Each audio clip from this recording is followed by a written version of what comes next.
Assalamualaikum warahmatullahi wabarakatuh. Saya Sabta Ahmad Afrizal, NRP 003. Saya akan menjelaskan tentang K-means algoritma clustering. Dalam sistem klasifikasi terdapat dua jenis klasifikasi, yaitu supervised classification dan unsupervised classification. Clustering dapat dianggap yang paling penting dalam masalah unsupervised learning. Suatu klaster merupakan kumpulan objek-objek yang sama di antara mereka dan berbeda-beda pada objek dari klaster lainnya. Clustering algoritma dapat diterapkan dalam berbagai bidang, misalnya pemasaran, perpustakaan, perencanaan kota, dan lain-lain. Clustering algoritma dapat diklasifikasikan sebagai berikut: eksklusif clustering, overlapping clustering, hierarchical clustering, probabilities clustering. K-means merupakan algoritma untuk cluster dan objek berdasarkan atribut menjadi K-partisi, di mana K kurang dari N. Secara umum, K-means clustering merupakan salah satu metode data clustering non-hierarki yang mengelompokkan data dalam bentuk satu atau lebih cluster atau kelompok. Kelemahan K-means, bila jumlah data tidak terlalu banyak, mudah untuk menentukan cluster awal. Jumlah cluster sebanyak K harus ditemukan sebelum dilakukan perhitungan. Ketiga, tidak pernah mengetahui real cluster dengan menggunakan data yang sama. Namun jika dimasukkan dengan cara yang berbeda, mungkin data memproduksi cluster yang berbeda jika jumlah datanya sedikit.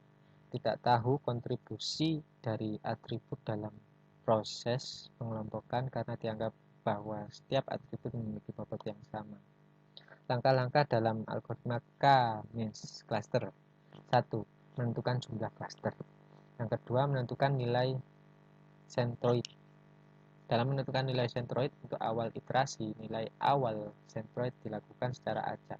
Sedangkan jika menentukan nilai centroid yang merupakan tahap dari iterasi, maka digunakan rumus sebagai berikut. Seperti pada gambar. Menentukan jarak antara titik centroid dengan titik tiap objek. Pengelompokan objek untuk menentukan anggota klaster adalah dengan menghitung jarak minimal objek. Yang kelima, kembali ke tahap 2. Lakukan perulangan sehingga nilai centroid yang dihasilkan tetap dan anggota klaster tidak berpindah ke klaster lain. Nah, ini flowchartnya. Yang pertama, number of cluster K.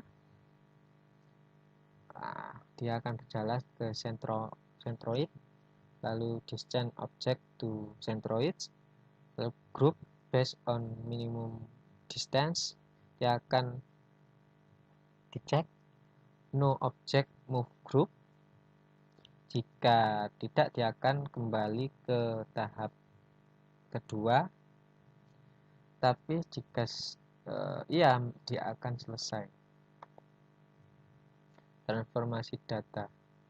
Metode K-means clustering hanya bisa mengelola data dalam bentuk angka, maka untuk data yang berbentuk nominal harus diinisialisasikan terlebih dahulu dalam bentuk angka.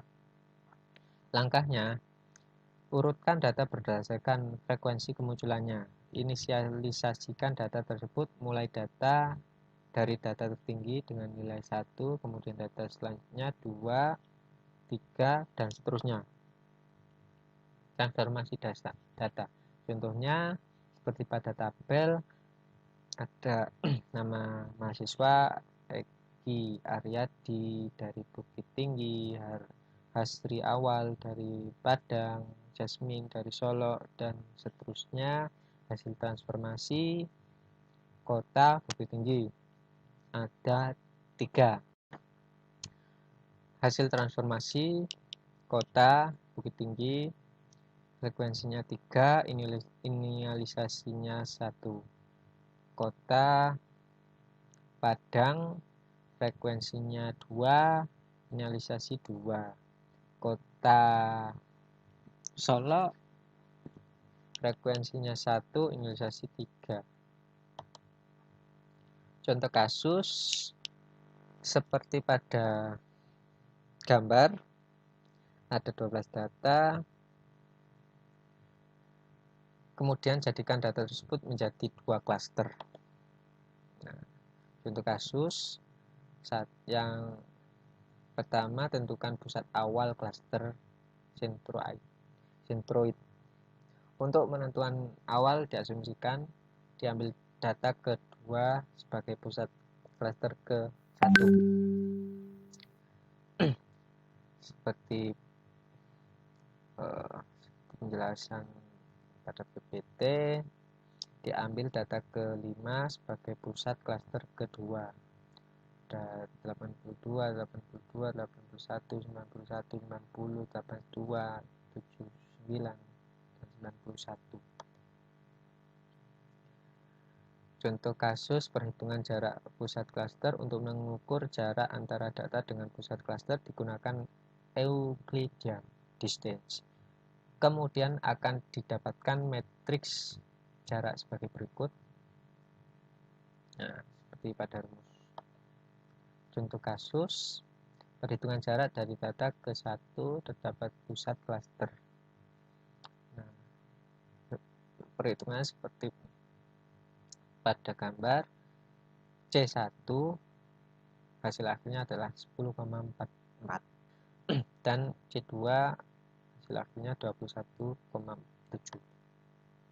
Perhitungan jarak dari data kedua terhadap pusat klaster. C1 hasil akhirnya 0, C2 hasil akhirnya 24,02.